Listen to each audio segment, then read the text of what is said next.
El Paso. I am awarding El Paso the most dangerous city to ride a bicycle in award because, quite honestly, El Paso should be held criminally negligent for what they provide the citizens of the city to ride a bicycle on. It is hazardous and dangerous. Probably the most dangerous city I have ever ridden a bicycle in my life. It's called Hidden Lakes.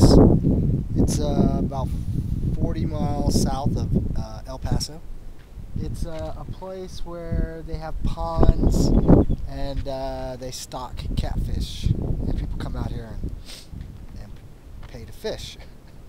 I am paying to camp. I'm paying $8 for a night to camp here, which I think is okay.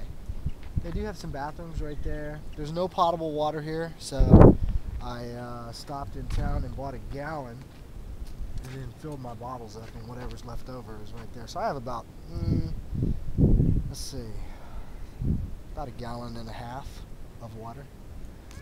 But it's off of Highway 20, about 3 or 4 miles to the east of the town of Tornillo. There's a dirt road that comes back here.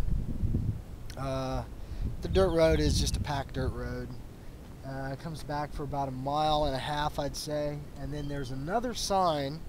There's a gate across the road. There's another sign that directs you this way, and it's probably another 1/4 mile. It's not an ideal place, but it is quiet, and stars will be. It's nice and wide open. Mexico is, I don't know, 3 miles. Those hills right there are in Mexico. I'm on Highway 20, still headed east. I left Hideaway Lakes this morning, and I'm approaching Fort Hancock. My goal today is the small town of Sierra Blanca, where I will camp in the town park, which is allowed. Behind me is Mexico, about 1 mile away, and the Border Patrol is actively pursuing or patrolling this highway and the skies above it. 2 helicopters already this morning. And I will have to ride on Highway 10, and I have to stop at a Border Patrol. I think this would be my 4th one. A Border Patrol station, inspection station. I'm on Texas Farm Road number 192. I came off 20 in a little town or whatever it is, McNary. And turned south. Mexico is less than 1 mile away. I can see the border fence. Not much out here. Most of the plants, these right here are mesquite, but most of them are creosote bush. And that's the first house I've seen right here. It doesn't look like it's occupied. Going to the small town of Esperanza and Sierra Blanca is my stop for the night. Tomorrow I'll be in Van Horn. After that, I'll be headed to the McDonald Observatory. But 192, Farm Road 192, it's very lonely out here in West Texas. Off of Farm Road 192, I took Farm Road 34 up to where it junctions with I-10, which is where I'm at again. I-10, exit 88. So yeah, here I am back on the highway. My music is going full blast right now, but I just took them out because that's how I deal with it. The last time I was on I-10, it was just before Quartzsite. Had about 15 miles. Here I only got about 9 miles to go, and I think I'm about 3 miles into it already. I'm going down to exit 97, where I will get off the highway, and there's a frontage road. Actually, it might be right here. Huh.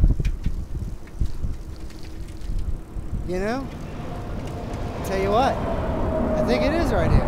It's supposed to be 9 miles. Maybe it was exit, I don't know. So I'm just going to take, if this thing just parallels I-10, I'm just going to cruise over here and get on what is probably the old interstate.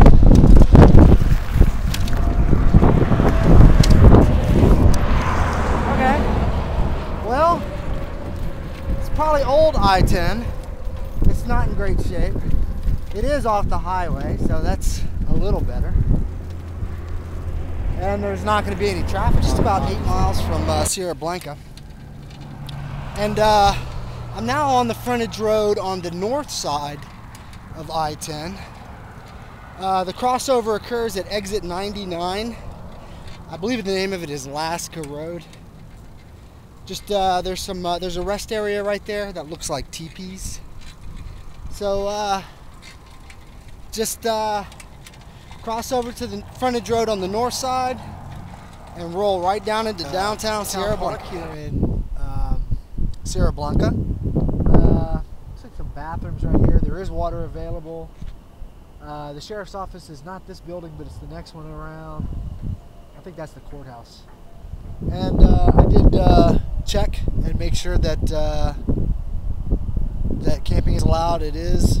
So I'm on the frontage road that parallels I-10. I'm just leaving Sierra Blanca Border Patrol station right there, or whatever it is. So once again, I'm on this frontage road that's